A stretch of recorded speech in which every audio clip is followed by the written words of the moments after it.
Dear students, welcome to the lecture 3 of unit 3 in strategic management. And if you recall, in the last two lectures we have discussed the concept of strategy formulation, and then we had moved on to the three different levels of strategy. First was the corporate level, second was the business level, and the third functional level. Then we moved on to discuss the corporate level strategies in detail. And when we were discussing, we had discussed also that there are four types of corporate strategies. The first corporate strategy is strategy of growth or expansion. Then the second level of corporate strategy, or the second type of corporate strategy, is the stability strategy. The third is retrenchment, and the fourth is a combination of these. So, if in the last lectures I told you that expansion or the growth is an objective which is highly desired by organizations. So, that is why most of the strategies or the bulk of the strategies are covered in the expansion or growth strategies. And in the last sessions we have discussed the expansion or growth strategies. We have discussed expansion through concentration, expansion through diversification, expansion through integration. These three we have already discussed. Now, in today's session we will discuss expansion through cooperation. Now, you can very well understand from the term what is cooperation. Cooperation is when two parties or two organizations or two people, they leave their differences apart, they come together to achieve a mutual goal, then that is cooperation. So, let us take a look what is cooperation. It refers to the mutual give and take cooperation between organizations to achieve a shared objective. Then what does it bring to the table? It gives advantages especially to those companies that have a lack of competitiveness, know-how or resources. So, why do we want to cooperate? If we are perfect, if we are ideal, if we are strong, then we do not require anybody else's cooperation. But it generally happens that somebody is good at something, the other person is good at other thing, and we are lacking in certain aspects. It can be in terms of organizations, it can be in terms of financial resources or skilled manpower or technology or physical assets. So, where we are lacking, we can make use of other organizations which are good in that. So, that is how the system goes. Now, basically, when we talk about cooperation, there are three strategies of cooperation. The first is mergers and acquisitions, the second is joint ventures, and the third is strategic alliances. So, we will start with mergers and acquisitions. Now, mergers and acquisitions, in short we call them M&A, and you must be very familiar with these terms, that these two organizations have merged or this organization has acquired this organization. So, what does it mean? Merger means when two organizations are combining together. So, it is a combination of two or more companies into a single company. Whether a merger is happening or an acquisition is happening, what is happening? That two or more companies are coming together to form a single company, right?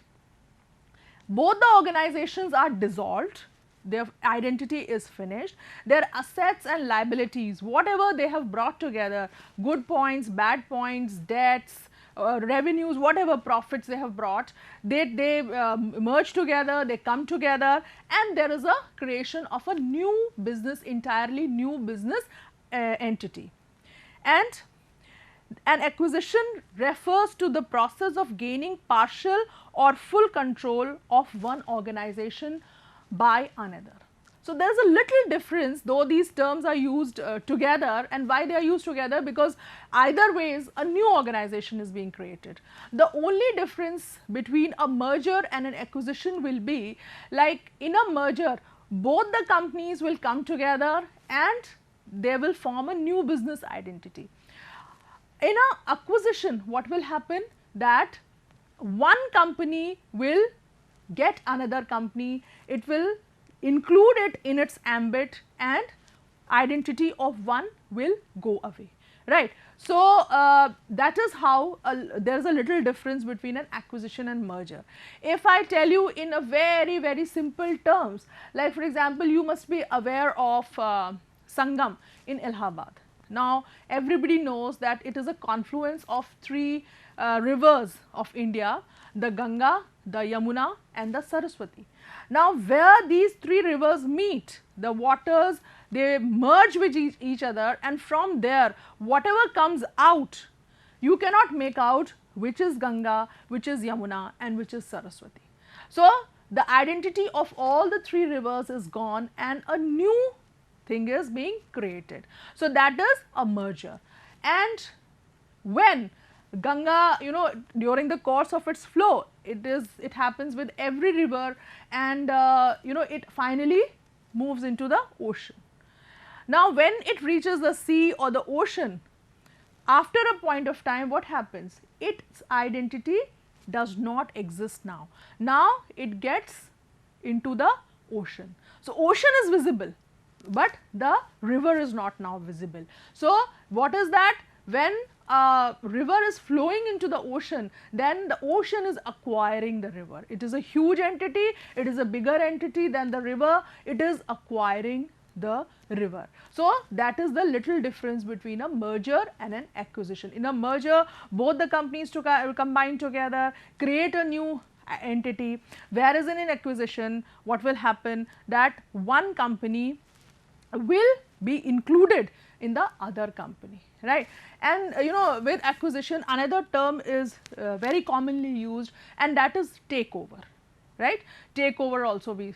So, acquisition and takeover, they more or less mean the same, but the only difference is when we say acquire, then it means that the company which is being acquired or which is merging, right, its will is there, it is willingly doing it. But in case of a takeover, the implication is, the meaning is that it is being forcefully merged into the other entity. Now, why it is forcefully being merged, there can be several reasons for it. How does it happen? That is not the subject matter of today's session, but it is like this. So, mergers, acquisitions, they go hand in hand. Ultimately, I mean, the meaning is coming together of two entities. And the main reason behind merger and acquisition is the desire for organizations to increase in size, gain synergy, and to create competitive advantage.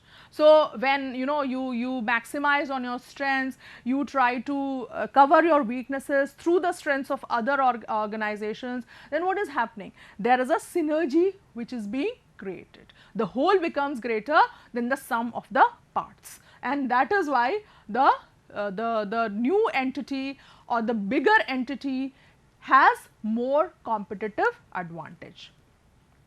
Now, there are certain types of mergers and acquisitions. Now, we will take up the types. So, there are 4 types of mergers and acquisitions. The first type is horizontal mergers. Horizontal mergers. Horizontal mergers, we have discussed in the last class also. Horizontal takes place in a straight line across a plane, right. So, horizontal mergers, that is a merger occurring between companies in the same industry. Companies which are doing almost the same type of activity, almost in the same kind of business, when they come together and form a single entity, then that is a horizontal merger. Now, in horizontal merger, there are several examples, almost in a month you will come across at least 2-3 important announcements of horizontal mergers. And to give you certain examples, HP acquired Compaq, the company, both of them were into the computer business, and so Compaq was merged into HP. Still they use the brand name Compaq for selling their computer, laptops, etc. But the company Compaq does not exist. It has been merged into HP. Then there is this, I think in the last class also we had referred to the Aditya Birla Group acquiring L&T and creating a new entity out of it, that is Ultratech Cement. Then Kraft Foods, a US based company which acquired Cadbury's, which was a UK based company. Again, both of them into the snacks and these candies, chocolates market, and this was again a very important horizontal merger. Then Lenovo, which is a Chinese company, right, it acquired the computer division of IBM. Again, both of them almost in the same type of business, and hence it became a horizontal merger. Then the Bank of Madura, it got acquired by ICICI Bank. Then a very famous two, on the international level, much talked about when they happened. First was Tata acquiring Chorus. That was again a very important horizontal merger, both into the steel business, and then again Tata is into the automobile business, and Tata also made a very big deal. It was again a horizontal merger when it acquired very famous companies. I am sure you must be knowing, they are Jaguar, Land Rover. Then in the BPO, if you talk about in the BPO industry, then Daksh BPO got acquired by IBM. Then we have Spectramind, again a BPO, which was acquired by Wipro. Then Electrolux India operations, they were acquired by Videocon India Limited. Then again a very important horizontal business, two companies.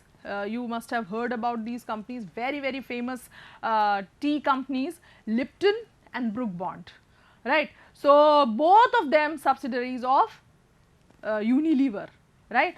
So, both of them got merged to create Brook Bond Lipton India Limited. So, this is also a very famous horizontal merger.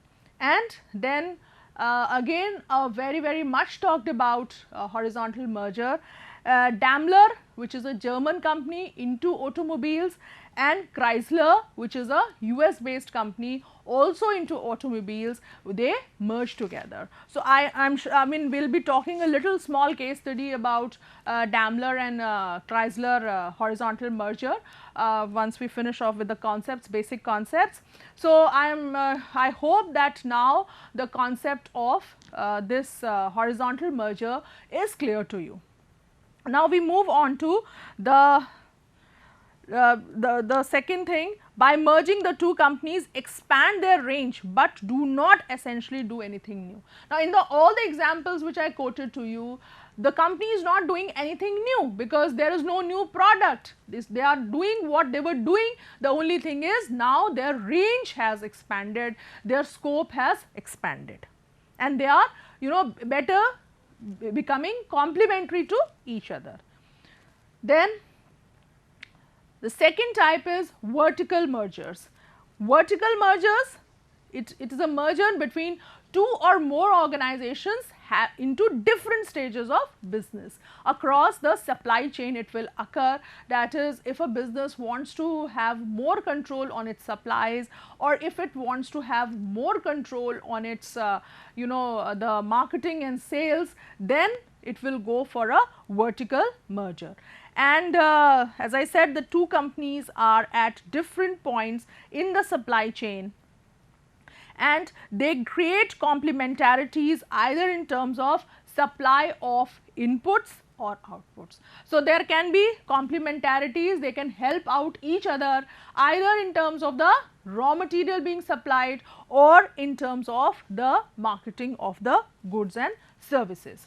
Now, to quote some examples in vertical mergers, the first example would be when Tata Fertilizers acquired Tata Chemicals. Tata Fertilizers was acquired by Tata Chemicals. So, again that became a vertical merger. Then eBay, I am sure everybody knows, it is an online retailer which sells clothing, accessories, electronic goods, and it is both into the new product market and also the second hand market. Now it acquired PayPal. I am sure you must be knowing what PayPal is.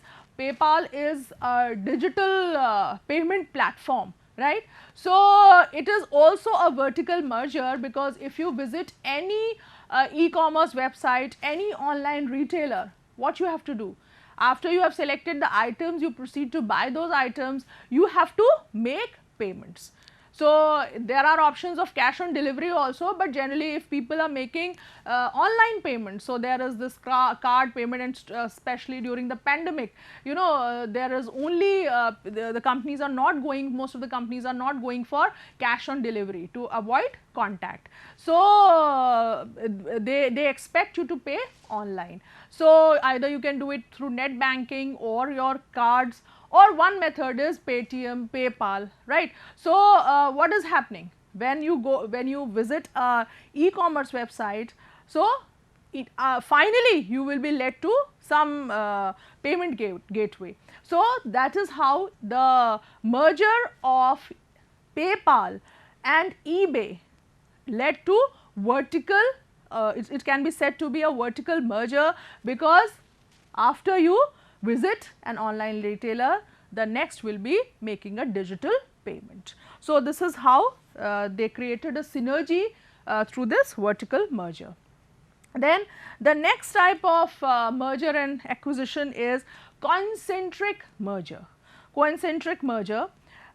In this type of merger, there are two firms which are not exactly doing similar thing, but there is little some similarity between them, either in terms of the product, in terms of the market, or in terms of the technology. So I mean, we have been discussing, often referring to this concept of business definition, and I said that in business definition, product, market, technology, they are all very important, right. So in that case, if there are two firms which are related to each other through any of these three, and if they come together and they merge, then in that case that is known as a concentric merger, right. Now in this kind of a concentric merger, the products may be complements, products which go together, but technically not the same products. So in concentric mergers, one very good example is the takeover of Columbia Pictures movie studio by Sony. Now how does it become a concentric merger? Because Sony was producing DVDs.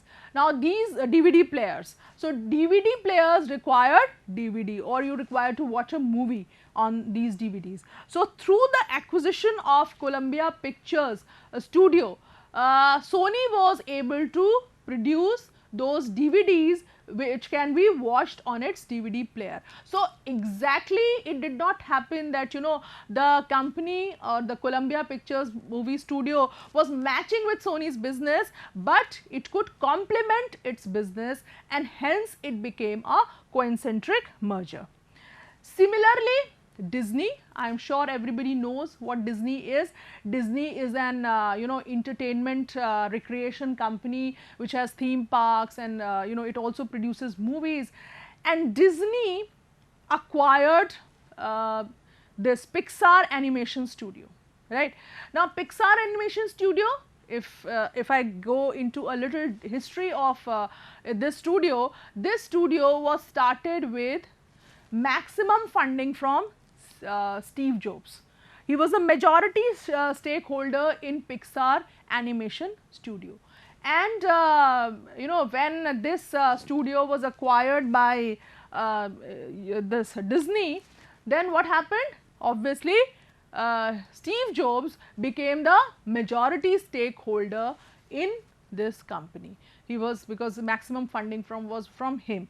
So how does it benefit Disney? Because Disney, it goes for animated characters, animated movies, right, animated shows. So this studio and this merger helped Disney to bring out more of these entertainment shows. So this is how a concentric merger goes. Then the next type of merger is a conglomerate merger.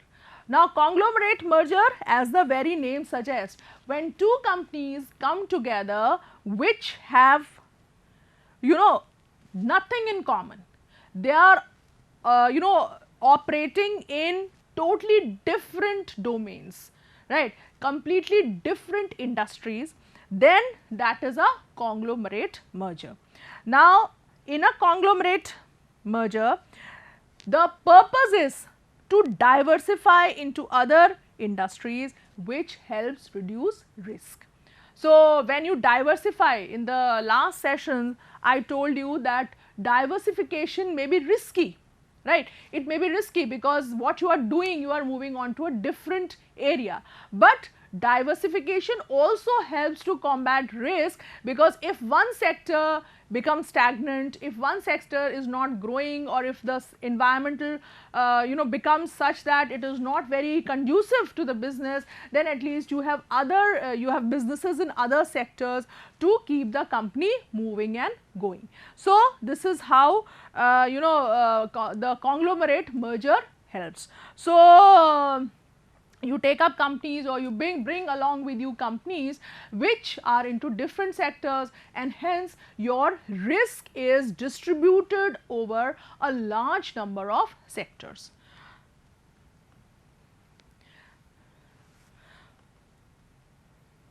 Now example of conglomerate mergers would be, one is Gillette being acquired by Procter and Gamble. This is a conglomerate merger, because before that Gillette was basically a company which was meant for being a female company. It was known for its products for females, personal care. So it suddenly moved into, it went and diversified itself into the male segment also, and it was a conglomerate merger when it acquired Gillette. Then similarly, the Walt Disney Corporation, I just referred to that corporation which is into recreation and entertainment, it acquired American Broadcasting Corporation. Now this is a company which is a TV network. It is a TV network, and I mean they are in different domains. But kind of when Disney acquired American Broadcasting Corporation, it increased the size of the market it was catering to and the products it was offering, right. So this is the example of a conglomerate merger.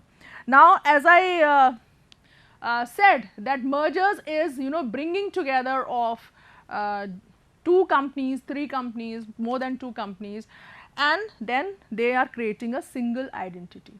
Now sometimes the term demerger is used, right. Sometimes we use the term demerger. Now what would a demerger signify? Demerger does not signify breaking up of the merger. Demerger signifies that when there is a single identity, or there is a single company, right, it kind of spins off, or it kinds of dissects itself into different standalone organizations.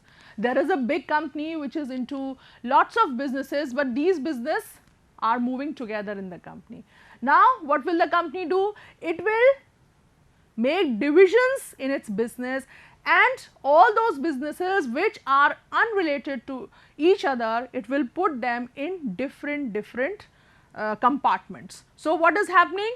A merged company is segregating itself into different categories or different compartments, and hence it becomes a demerger.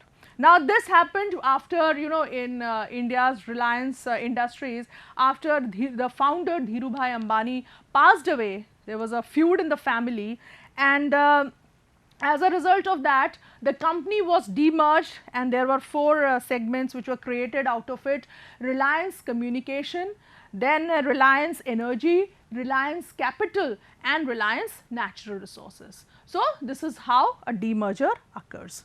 And the last I said that I will take up a small case study of Daimler, Benz and Chrysler. Daimler Benz is a German company. It is a German automobile company, right? And it is regarded as the big three in Germany. Big three means the top three automobile companies in Germany, and the other two being Volkswagen, which you know, brings out the famous brand called Audi, and the other one is BMW. So these are all German companies, top three German companies. Now it acquired Chrysler. Chrysler is a US company, as I said. It is also among the top three US automobile companies, the other two being Ford and General Motors company. So Daimler Benz acquired Chrysler in 1998 and combined to form Daimler Chrysler, a $37 billion automotive giant. However, cultural clashes between the two companies were cited as a key reason for the failure that led Daimler to selling Chrysler in 2007 for $7 billion. Now you can see how much it was acquired, how much it was sold. So there are chances that mergers might fail, and it costs a lot to the company when a merger fails. And in this case, the efficient, conservative and safe culture of Daimler, because it is a German company and they are efficient, conservative, they do not like to take too much of risk and too much, you know, moving on to unrelated terrains. So safe culture of Daimler clashed with the daring, diverse and creating culture of Chrysler. This is an American company, so they have American values, Americans culture in hand. So they had a daring, diverse and creating culture. The due diligence work carried out upfront had not properly assessed the challenge both organizations faced in working with each other. Now there are no financial problems, there are no technology problems, but in mergers and acquisition, cultural clashes can be there. Two different companies, two different countries, two different types of people not able to work with each other. So due diligence was worked. What is a due diligence? An initial investigation, audit, you know, which is carried out to find out what both parties are bringing, whether they are telling the truth, dono ka status, what is the status of both of them, has it, I mean, something has been hidden from the other party. So that is due diligence. So it is done by accountants and attorneys. These people, you know, check what is the reality. But when due diligence is worked out, generally what happens, the cultural issues are ignored. The behavior or the background of people or the background of the countries from which the company is coming is ignored, and that happened exactly in this case, and they had a lot of problems in working with each other, and that is why it split.